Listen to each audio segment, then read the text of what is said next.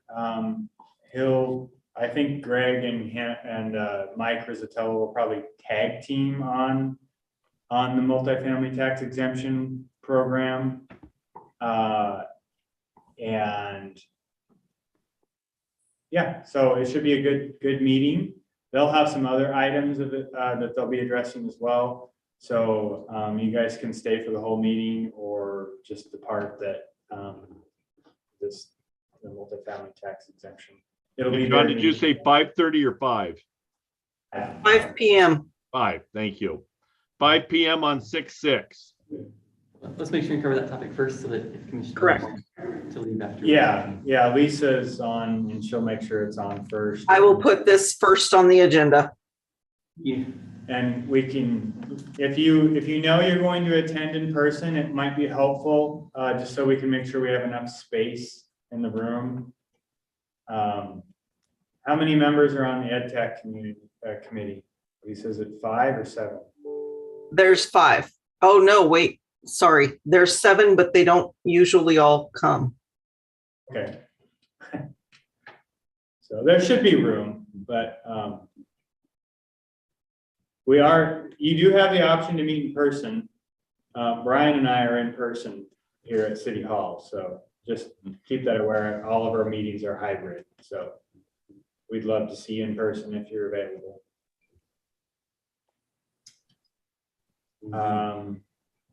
That's all I have. All right. So our next regular meeting then is in late June, June 21. Yeah, so we may end up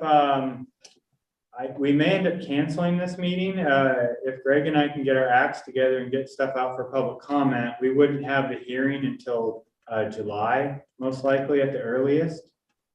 That's kind of what I'm shooting for, but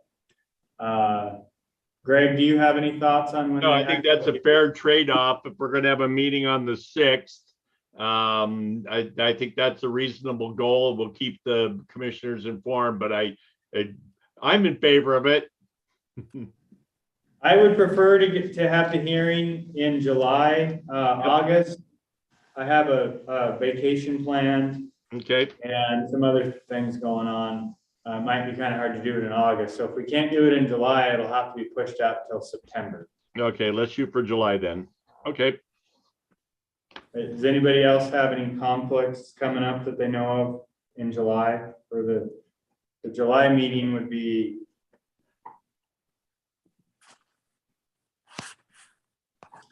Come on, phone. On the 19th. Thank you, Lisa. Yeah. 19th.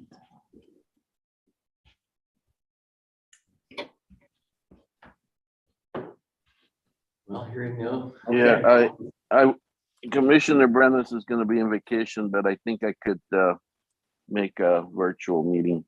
All right. Is that Priest Lake? This.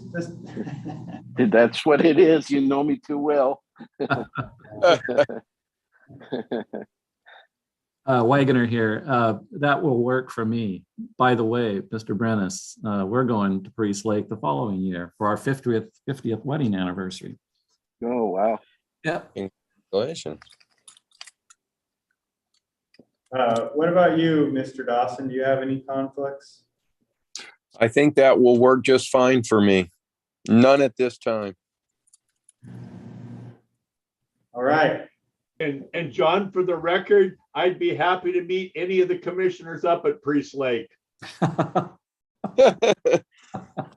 July meeting is going to be at Priest Lake. We'll have to be virtual through Randall's Wi-Fi there. Somebody has to stay at City Hall and open it for the public. We'll have to find someone for that because I'm going to Priest Lake too. All right. All right, well, is there any other business for the good of the order? Not, is there a motion to adjourn? Conclude, please.